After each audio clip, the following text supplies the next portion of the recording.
तारकं शिवाभरणं घोररूपं च इन्द्रियतारकं नित्यं जाग्रस्नागनागं आश्रयेऽहं नित्यं ആ ബീജരൂപം തന്നെ ഈ പറയുന്ന നാഗരൂപമാണ്. ഇപ്പോഴാണ് ആ ചേച്ചി വന്നത്. ആ ചേച്ചിക്ക് ക്യാൻസറാണ്, ബ്രസ്റ്റ് ക്യാൻസറാണ്. പിന്നെ ആ വീടുകളിലൊക്കെ താമസിക്കുന്ന ഒരാൾ കിഡ്നി പോയവരും അതുപോലെ തന്നെ ഈ പറഞ്ഞ കരൾ രോഗം ഉള്ളവരും, അതായത് മാരകമായ പ്രഗത്ഭന്മാരായ ആളുകളുണ്ട്. അവരുടെ പേരൊന്നും പറയുന്നില്ല. അവർക്ക് അതിനനുസരിച്ച് ത്വക്ക് രോഗങ്ങളും കാര്യങ്ങളും ഒക്കെ ഉണ്ടാകാറുണ്ട്.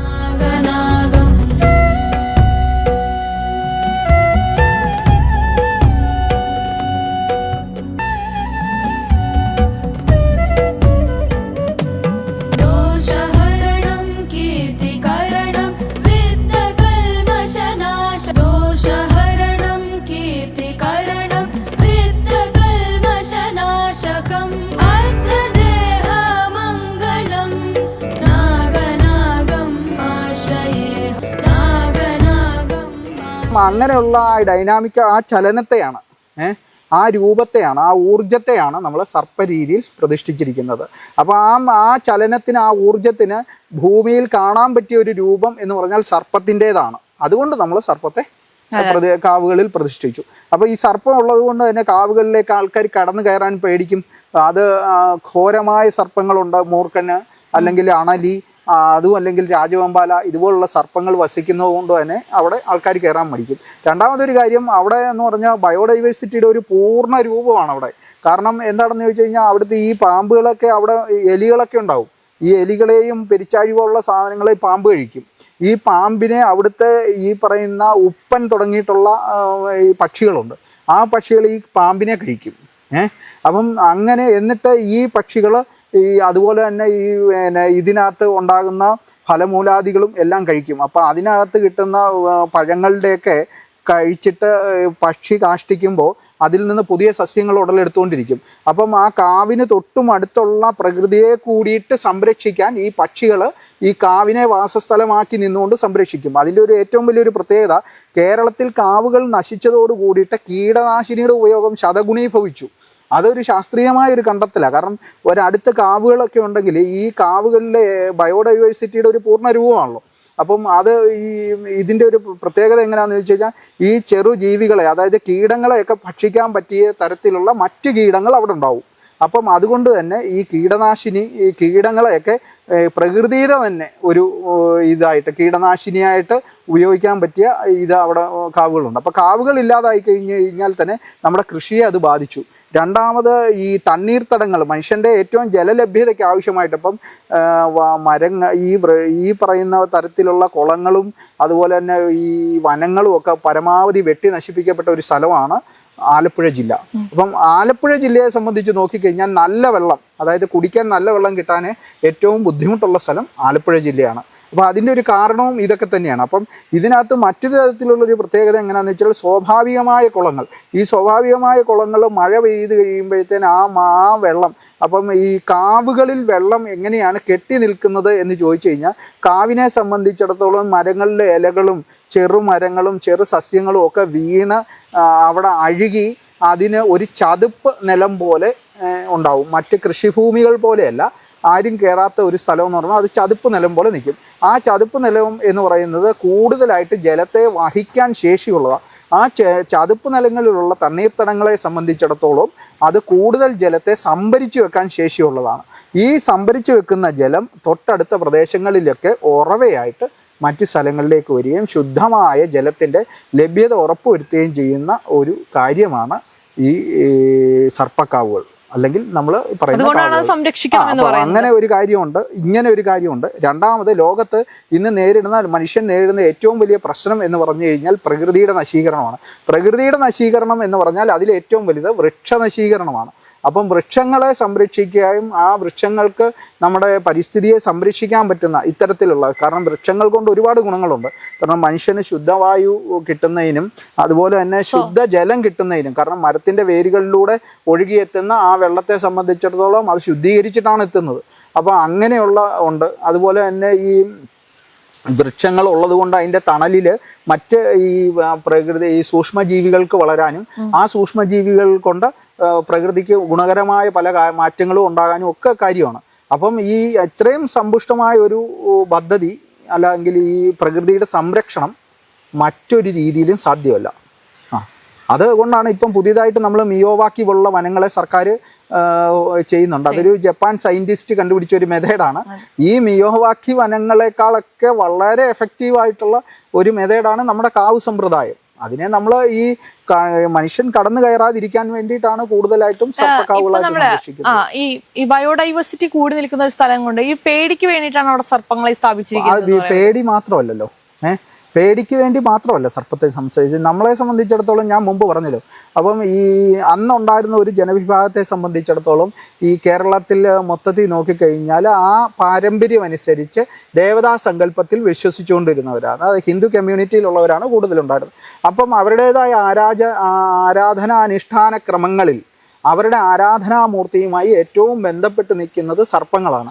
അത് ഏത് ആരാധനാമൂർത്തി ആയാലും, ദേവിയായാലും ശിവനായാലും വിഷ്ണു ആയാലും, ഇനി ഈ പറയുന്ന പുരുഷ സങ്കല്പത്തിലുള്ള ദേവതാ സങ്കല്പങ്ങൾക്കും സ്ത്രീ സങ്കല്പത്തിലുള്ള ദേവതാ സങ്കല്പങ്ങൾക്കും എല്ലാം അഭേദ്യമായ ശക്തി നൽകുന്ന ഊർജം, അവരുടെയൊക്കെ ഊർജപ്രധാനമായിട്ടുള്ള ഒരു മൂർത്തി സങ്കല്പമാണ് സർപ്പങ്ങൾ. അതുകൊണ്ടാണ് സർപ്പം കോപിച്ചു കഴിഞ്ഞാൽ പരിഹാരമില്ല. നമ്മളെ മുമ്പ് തന്നെ നമ്മുടെ സെക്രട്ടറി പറഞ്ഞു, സർപ്പത്തിൻ്റെ ദോഷം ഉണ്ടായിക്കഴിഞ്ഞാൽ അത് മാറിയതായിട്ട് അറിയത്തില്ല എന്ന് പറയാനുള്ളൊരു കാരണം ഈ സർപ്പം കോപിച്ചാൽ സർവ്വദേവതകളുടെയും കോപം ഉണ്ടാവും. പക്ഷെ ഞാൻ ചോദിക്കട്ടെ, ഈ സർപ്പദോഷം എന്ന് പറയുന്നത് ഈ മതത്തിന്റെയും ജാതിയുടെയും എല്ലാം ഉപരി എല്ലാവരും വിശ്വസിക്കുന്ന ഒന്നാണ് സർപ്പദോഷം. കാരണം ഇസ്ലാം കുടുംബത്തിലുള്ളവരും ക്രിസ്ത്യൻ കമ്മ്യൂണിറ്റിയിലുള്ളവരും ഒക്കെ ഇതിനെ കുറിച്ച് സംസാരിച്ച് ഞാൻ കേട്ടിട്ടുണ്ട്. പക്ഷേ ഈ സർപ്പദോഷങ്ങൾ മാറില്ല എന്ന് പറയുന്നുണ്ടല്ലോ. സർപ്പദോഷം മൂലം വരുന്നതാണ് കൂടുതലും ഈ ത്വക്ക് രോഗങ്ങൾ ചില ആൾക്കാരിൽ കാണാൻ സാധിക്കുന്നത്. പക്ഷെ ഈ പുള്ളുവൻ പാട്ട്, അതല്ലെങ്കിൽ ഈ മറ്റേ സർപ്പം തുള്ളൽ പോലെയുള്ള കലകൾ ഞങ്ങളുടെ നാട്ടിൽ കുറച്ചുകൂടി സജീവമായിട്ടുള്ളതാണ്. അത്തരത്തിലുള്ള പൂജകൾ നടത്തി കഴിഞ്ഞാൽ ഈ ത്വക്ക് രോഗങ്ങൾ മാറിയവരുണ്ട്. അതെ, അല്ല ഇതേ സംബന്ധിച്ചിടത്തോളം ഈ സർപ്പദോഷം എന്ന് സംഭവിക്കുന്നതെന്ന് പറഞ്ഞാൽ സർപ്പദോഷത്തെ സംബന്ധിച്ചിടത്തോളം പല വിധത്തിലുണ്ട്. ഒന്ന്, ഈ സർപ്പദോഷങ്ങളെ പല വിധത്തിലാണ് മനുഷ്യനെ ബാധിക്കുന്നത്. ഇത് നമ്മുടെ ഈ ശാസ്ത്രീയമായിട്ട് പറയുന്നത് നമ്മുടെ കുണ്ടലിനിയുടെ, അതായത് 6 ചക്രങ്ങളെ ഉണ്ട്. ഈ ചക്രങ്ങളെ ബന്ധിപ്പിക്കുന്നത് ഒരു സർപ്പരൂപത്തിലാണ്. അപ്പോൾ ആ സർപ്പരൂപത്തിലുള്ള കുണ്ടലിനി തന്നെ അതിൻ്റെ ഏറ്റവും മൂലാധാരം, ആദ്യം തുടങ്ങുന്ന ആധാരം തന്നെ സർപ്പത്തിൽ അധിഷ്ഠിതമാണ്. അപ്പോൾ ഈ സർപ്പ ആരാധന അല്ലെങ്കിൽ സർപ്പത്തിൻ്റെ ശക്തി അല്ലെങ്കിൽ സർപ്പത്തിൻ്റെ അനുഗ്രഹം ഇല്ലാത്ത ഒരാളെ സംബന്ധിച്ചിടത്തോളം ഈ പറയുന്ന ഈ 6 ആധാരങ്ങളിലുള്ള ചക്രങ്ങളിൽ ആദ്യത്തെ ചക്രത്തിന് തന്നെ അപജയം സംഭവിക്കുകയും അവർക്ക് അതിനനുസരിച്ച് ത്വക്ക് രോഗങ്ങളും കാര്യങ്ങളും ഒക്കെ ഉണ്ടാകാറുണ്ട്. പിന്നെ ഇതിനെ നമ്മൾ ഈ പറയുന്ന പൂർണ്ണമായി മാറത്തില്ല, പക്ഷെ പരിഹാരങ്ങൾ കൊണ്ട് ചില ആശ്വാസങ്ങൾ കിട്ടും. ഇപ്പം ഇത് ത്വക്ക് രോഗം മറന്നപ്പോൾ ത്വക്ക് രോഗം മാത്രമല്ല, ഈ ത്വക്ക് രോഗം വന്ന ആൾക്കാരെയൊക്കെ ശ്രദ്ധിച്ച് നോക്കൂ. അപ്പോൾ അവരുടെ ജീവിതത്തിൽ അവരെ സംബന്ധിച്ചിടത്തോളം ഒന്നെങ്കിൽ അവർ ധനപരമായിട്ടോ അല്ലെങ്കിൽ സന്താനപരമായിട്ടോ അല്ലെങ്കിൽ കുടുംബപരമായിട്ടോ അല്ലെങ്കിൽ ഏതെങ്കിലുമൊക്കെ അസ്വസ്ഥതകൾ അനുഭവിക്കുന്ന ആൾക്കാരായിരിക്കും. അതിൻ്റെ കൂടെ അവർക്ക് വന്ന ഒരു പ്ലസ് എന്നുള്ള നിലയിലാണ് ഈ ത്വക്ക് രോഗം കൂടെ വന്നിരിക്കുന്നത്. അപ്പോൾ ഈ ആരാധനാ സമ്പ്രദായങ്ങളും ഈ കാര്യങ്ങൾ കൊണ്ട് അവർക്ക് ശമനം കിട്ടി എന്ന് മാത്രമേ ഉള്ളൂ. ഇത് പൂർണ്ണമായി മാറ്റണമെങ്കിൽ അതിന് ചില വിധികളുണ്ട്. ആ വിധിപ്രകാരം കൃത്യമായ അനുഷ്ഠാനത്തോട് കൂടിയിട്ടും ആചാരപ്രകാരവും ഉപാസനാ ബലത്തോട് കൂടിയിട്ട് മാറിയെങ്കിൽ മാത്രമാണ് ഇതിന് ഒരു പൂർണ്ണ ശമനം കിട്ടത്തുള്ളൂ. അല്ലാത്ത ഉള്ള വഴിപാടുകളും മറ്റ് ഇതുകൊണ്ടും നമുക്കുണ്ടാകുന്നതെന്ന് പറഞ്ഞാൽ ശാന്തി കിട്ടും. അതായത് നമുക്ക് മനസ്സിന് ദുഃഖങ്ങളൊക്കെ വരുമ്പോഴത്തേനും അത് സന്തോഷം ഉണ്ടാക്കാനും സന്താനങ്ങൾക്ക് ജോലി കിട്ടാതിരിക്കുകയാണെങ്കിൽ ജോലി കിട്ടാനും ഒക്കെ ഉതകും. അപ്പോൾ അത് പൂർണ്ണ ഫലപ്രാപ്തിയിലെത്തണമെങ്കിൽ ആ ഒരു ഉപാസന പോലെ, അതായത് ഇപ്പം ഒരു ആയില്യത്തിന് വന്നു അല്ലെങ്കിൽ ഇത് പൂജിച്ചിട്ട് പോകുന്ന ഒരു സംവിധാനത്തിലേക്കല്ല, ഇത് കൃത്യമായിട്ട് എല്ലാ ആയില്യത്തിനും, അതായത് ഇതൊരു ജീവിത വ്രതമാകണം. ഒരാൾ ഈ സർപ്പദോഷം എന്ന് അറിഞ്ഞു കഴിഞ്ഞാൽ അത് ആരാധനാ പദ്ധതിയൊക്കെ സ്ഥിരമായി സർപ്പങ്ങളെ ആരാധിക്കുകയും അതുപോലെ തന്നെ ഈ പറയുന്ന വീടുകളിലാണെങ്കിലും നമ്മൾ ഉപാസനാ പദ്ധതികളിലുമായിട്ടൊക്കെ ബന്ധപ്പെട്ട് ഒക്കെ പോവുകയാണെങ്കിൽ മാത്രമാണ് ഇതിന് ഒരു പൂർണ്ണ ശമനം. കാരണം ഇല്ലെങ്കിൽ ഇത് അടുത്ത തലമുറയെ ബാധിക്കുന്ന, കാരണം ഇത് നമ്മുടെ ജീനുകളിൽ പോകുന്നു. ഞാൻ പറഞ്ഞല്ലോ, കുണ്ടലിനിയെ ബാധിക്കുന്ന ഒരു കാര്യമാണ്. അതുകൊണ്ട് തന്നെ നമ്മുടെ ജീനുകളിൽ നിന്ന് അടുത്ത ജീനുകളിലേക്ക് ഇത് പോകാൻ സാധ്യതയുള്ള ഒന്നാണ് സർപ്പദോഷം. ഈ സർപ്പദോഷം വന്നു കഴിഞ്ഞാൽ ഇപ്പോ പറഞ്ഞല്ലോ ചില വിധികൾ അല്ലെങ്കിൽ ചില പൂജകളൊക്കെ ചെയ്ത് കഴിഞ്ഞാൽ ശമനം ഉണ്ടാകുമെന്ന് പറഞ്ഞു. അതെ, എന്നുവെച്ചാൽ പൂർണ്ണമായ ശമനമല്ല, ഒരു ശാന്തി പോലെ ഉണ്ടാകുമെന്ന് പറഞ്ഞു. ഇത്തരത്തിലുള്ള പൂജകളൊക്കെ ഏത് വിധി പ്രകാരമാണ് നമ്മൾ ചെയ്യേണ്ടത്? ഇപ്പൊ ഇസ്ലാം മതത്തിലുള്ളവർ അതല്ലെങ്കിൽ ക്രിസ്ത്യൻ മതത്തിലുള്ളവർക്കൊക്കെ ആവുമ്പോഴും അല്ല, ഇത് ഞാൻ പറഞ്ഞല്ലോ, ഇത് നമ്മളെ സംബന്ധിച്ചിടത്തോളം പാരമ്പര്യമായി. അപ്പൊ ഈ കാവിനെ സംബന്ധിച്ചിടത്തോളം ഞങ്ങളുടെ സെക്രട്ടറിയുടെ ഈ കാവാണ്. അദ്ദേഹം ഇവിടുത്തെ പാരമ്പര്യ അവകാശിയാണ്. അപ്പം അദ്ദേഹം ഈ താമസിക്കുന്ന ഈ വീട് തന്നെ 260ഓളം വർഷം പഴക്കമുള്ളൊരു വീടാണ്. അപ്പോൾ ഇത് അദ്ദേഹം പാരമ്പര്യ അവകാശി, നമ്മൾ പറയുന്നത് തന്നെ പേര് അങ്ങനെയാണ്, പാരമ്പര്യ അവകാശി. അങ്ങനെ പരമ്പരാഗതമായി സമ്പാദിച്ചിട്ടുള്ള, അല്ലെങ്കിൽ പൂർവികന്മാർ, അതായത് ഈ സർപ്പക്കാവുകളെയൊക്കെ ആരാണോ ഇതിനൊക്കെ നിയമങ്ങളും അതിനൊരു ഘടനയും ഒക്കെ ഏർപ്പെടുത്തിയത് ആരാണോ അവരുണ്ടാക്കി വെച്ചിരിക്കുന്ന ചില അനുഷ്ഠാനങ്ങളും ചില പരിഹാരങ്ങളും ഉണ്ട്. ആ പരിഹാരങ്ങൾ തന്നെയാണ് നമ്മളിപ്പോഴും തുടർന്നുകൊണ്ടിരിക്കുന്നത്. അതുകൊണ്ട് തന്നെയാണ് പൂർണ്ണമായ ഒരു ശാന്തി കിട്ടുന്നത്. ഇത് ശാന്തി കിട്ടുന്നത് അതുകൊണ്ട് തന്നെയാണ്. ഈ സർപ്പക്കാവുകൾ ഇരുന്ന സ്ഥലങ്ങളിൽ വീട് വെക്കുന്നത് തെറ്റാണെന്ന് പറഞ്ഞു, അതല്ലെങ്കിൽ ദോഷം ഉണ്ടാകുമെന്ന് പറഞ്ഞു. എന്നാൽ മുൻപ് ഇന്ന് നമ്മൾ സർപ്പക്കാവ് നശിപ്പിച്ച് ആ സ്ഥലം നമ്മൾ നികത്തിയെന്ന് വിചാരിക്കുക. പക്ഷെ നമ്മളൊരു 10-20 വർഷം കഴിഞ്ഞ് വരുന്ന ഒരു തലമുറയ്ക്ക് അവർ അറിയില്ല എന്താണ് ഇവിടെ ഒരു സർപ്പക്കാവ് ഉണ്ടായിരുന്നു. അതുപോലെ തന്നെ നമ്മുടെ മുൻപും അങ്ങനെ സംഭവിക്കപ്പെട്ടിട്ടുണ്ട്. ഇപ്പൊ ഞാൻ താമസിക്കുന്ന സ്ഥലത്ത് സർപ്പക്കാവ് ഉണ്ടായിരുന്നോ ഇല്ലയോ എന്നുള്ളത് എനിക്ക് അറിയില്ലായിരിക്കും. അങ്ങനെ ഇരിക്കുന്ന ഒരാൾ എങ്ങനെയാണ് ആ ഒരു ദോഷത്തിനെ മറികടക്കുക? അല്ല, ഇത് സംബന്ധിച്ചിടത്തോളം സർപ്പം ഇരുന്ന ഭൂമിയിൽ സർപ്പത്തെ ആരാധിക്കാൻ കഴിയില്ലെങ്കിൽ നമുക്ക് സർപ്പത്തിന് ഭൂമി വിട്ടുപോകാൻ സാധിക്കില്ല, പക്ഷെ നമുക്ക് ഭൂമി വിട്ടുപോകാൻ സാധിക്കും. അപ്പൊ അവിടെ താമസിക്കരുത്, അത് താമസിക്കരുത്. അതാണ് അതിന്റെ പരിഹാരം. അതാണ് കാരണം. ഇപ്പം നമ്മുടെ ഒരു സുഹൃത്തായിട്ടുള്ള, അദ്ദേഹം ക്രിസ്ത്യാനിയാണ്, അത് സുഹൃത്തായിട്ടുള്ള വളരെ നല്ല ലെവലിൽ, ഏകദേശം അദ്ദേഹത്തിന് ഒരു 4.5 കോടി 5 കോടി രൂപ ടേൺ ഓവർ ഉള്ള ഒരു മനുഷ്യനായിരുന്നു. അദ്ദേഹം പുതിയതായിട്ടൊരു വീട് വാങ്ങുന്നു, പുതിയ കാറ് മേടിക്കുന്നു, പെട്ടെന്ന് വളരെ ഡെവലപ്പ് ആകുന്നു. 2 വർഷം കൊണ്ട് അദ്ദേഹം ഏകദേശം 50 ലക്ഷത്തിൽ നിന്ന് ഈ 5.5 കോടിയിലേക്ക് ടേൺ ഓവർ വരുന്നു. ഏകദേശം 50% ലാഭമുള്ള ഒരു ബിസിനസ് അദ്ദേഹം ചെയ്യുന്നത്. അദ്ദേഹം ഈ സർപ്പസംബന്ധമായ ഒരു ഭൂമി വാങ്ങുന്നു. അപ്പോൾ അദ്ദേഹത്തിന് ഏകദേശം 1.5 കോടി രൂപ വിലയുള്ള ഭൂമി ഏകദേശം 1 കോടി രൂപ അടുപ്പിച്ച് വിലയ്ക്ക് കിട്ടുന്നു. അപ്പോൾ അദ്ദേഹം ആ ഭൂമി മേടിക്കുന്നു, നല്ലൊരു വീടും കുറച്ച് ഭൂമിയൊക്കെ ആയിട്ട്. അവിടെ താമസിക്കാൻ ചെന്ന അന്ന് തൊട്ട് അദ്ദേഹത്തിൻ്റെ കഴിഞ്ഞ ഈ ഒറ്റ വർഷം കൊണ്ട് അദ്ദേഹത്തിന് ഏകദേശം നോക്കിക്കഴിഞ്ഞാൽ അദ്ദേഹത്തിൻ്റെ ടേൺ ഓവർ ഈ കഴിഞ്ഞ 6 മാസത്തിനുള്ള അദ്ദേഹം പറഞ്ഞ വെറും 4 ലക്ഷം രൂപ, അതായത് അദ്ദേഹത്തിന് ഡ്യൂ അടയ്ക്കാനുള്ള പൈസ പോലും കിട്ടാത്ത ഒരവസ്ഥയിലേക്ക് മാറി. ഇപ്പം അദ്ദേഹം പല കാര്യങ്ങളും പരിഹാരം ഒരു വർഷമായിട്ട് ക്രൈസ്തവ സംബന്ധമായ സകല പരിഹാരങ്ങളും ചെയ്തു. ഇപ്പം എങ്ങനെങ്കിലും ആ സ്ഥലം വിറ്റുപോകാൻ തന്നെ അദ്ദേഹവും തീരുമാനിച്ചു. അപ്പോൾ അത് നമുക്ക് കാണാവുന്ന ഒരു കാര്യമാണ്.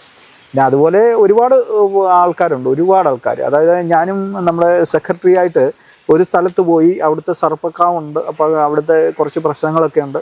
ഞങ്ങൾ അവിടെ ചെന്ന് കഴിഞ്ഞപ്പോഴത്തേനും അവിടെയുള്ള എല്ലായിടത്തും ബിൽഡിംഗ് ഒക്കെ പണിഞ്ഞ് എല്ലാവരും ഇതാണ്. ഒരു സ്ഥലത്ത് മാത്രം ഒരു 10 സെൻറ്റ് സ്ഥലം ഒരു ബിൽഡിങ്ങും പണിയാതെ കിടക്കുകയാണ്. അപ്പോഴാണ് ഒരാൾ വന്നിട്ട് പറഞ്ഞു ഇവിടെയായിരുന്നു താവിരുന്നത്, ഈ പ്രതിഷ്ഠയൊക്കെ ഉണ്ടായിരുന്നത് ഇവിടെയായിരുന്നു എന്ന് പറഞ്ഞു. പക്ഷെ ആ മേടിച്ച ആൾക്ക് എന്തുകൊണ്ടോ അവിടെ പണിയാനേ പറ്റുന്നില്ല. അപ്പോൾ അയാളുടെ അവസ്ഥ ഫിനാൻഷ്യലി അയാൾ തകർന്നു എന്നർത്ഥം. അതിനുശേഷം ഞങ്ങൾ മറ്റ് വീടുകളിലൊക്കെ ചെന്നു. ക്രിസ്ത്യാനികളും മുസ്ലിങ്ങളും ആയിട്ടുള്ള ആൾക്കാരാണ് കുറേ അധികം വീടുകളിൽ. അതിനിടയ്ക്ക് ഞങ്ങൾ ഈ കാര്യങ്ങളൊക്കെ പറഞ്ഞുകൊണ്ടിരിക്കുമ്പോൾ ഒരു ചേച്ചി ഓടി വരുന്നു. അവിടെ വന്നിട്ട് ഇല്യങ്കാവിൽ എൻ്റെ പേര് നേർച്ച നടത്തണം എന്ന് പറഞ്ഞ് 500 രൂപ വിശേഷൻ്റെ കൈ കൊടുക്കുന്നു. അപ്പോൾ എന്താണ് എന്ന് ചോദിച്ചപ്പോഴാണ് ആ ചേച്ചി വന്നത്. ആ ചേച്ചിക്ക് ക്യാൻസറാണ്, ബ്രസ്റ്റ് ക്യാൻസറാണ്. പിന്നെ ആ വീടുകളിലൊക്കെ താമസിക്കുന്ന ഒരാൾ കിഡ്നി പോയവരും അതുപോലെ തന്നെ ഈ പറഞ്ഞ കരൾ രോഗം ഉള്ളവരും, അതായത് മാരകമായ സിവിയർ ഡിസീസിന് അടിമപ്പെട്ടിട്ടുള്ള ആൾക്കാരാണ് അവിടെ താമസിക്കുന്നത്. അപ്പം അവരൊന്നും തന്നെ അതൊരു യാദർച്ഛികമായിട്ട് അവർക്ക് തോന്നി, അവരങ്ങനെ താമസിക്കുന്നു. പക്ഷേ നമ്മൾ നോക്കിക്കഴിയുമ്പോൾ അവിടെയുള്ള എല്ലാ വീടുകളിലും ഒരാൾക്ക് ഈ അസുഖം ഉണ്ടോ, ഒരാൾ ഇങ്ങനെ ഇതിന് അടിമപ്പെട്ടു പോയി. അപ്പം ഇത് ഞങ്ങൾ സാക്ഷിയാണ്.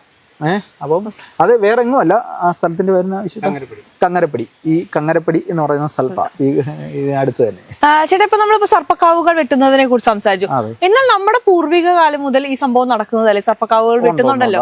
അത് സർപ്പക്കാവുകളെ സംബന്ധിച്ചിടത്തോളം എന്ന് പറഞ്ഞാൽ അന്ന് ഞാൻ പറഞ്ഞല്ലോ, ഈ അമൂല്യങ്ങളിൽ അമൂല്യമായിട്ടുള്ള വൃക്ഷലതാദികളുള്ള, അപ്പം ഈ കാവുകൾക്കകത്ത് പിടിച്ചാൽ പിടിമുറ്റാത്ത തരത്തിലുള്ള ചന്ദനം, ഈട്ടി, തേക്ക് ഇതൊക്കെ നിന്ന കാലങ്ങളിൽ അന്നുള്ള ബുദ്ധിയുള്ള ചില ധനാഢ്യന്മാർ ചേർന്ന് ചില ജ്യോതിഷികളുമായിട്ടൊക്കെ ചേർന്ന് ഒരു ഉള്ളാടൻ സമുദായത്തിൽപ്പെട്ടവർക്ക് ഇത് വെട്ടാം എന്നൊരു നിബന്ധന ഉണ്ടാക്കുകയും ആ ഉള്ളാടൻ സമുദായത്തിലുള്ള ആൾക്കാരെ കൊണ്ടുവന്നിട്ട് ഈ സൈഡിലുള്ള മരത്തിൻ്റെ കമ്പുകൾ ഇറക്കുക.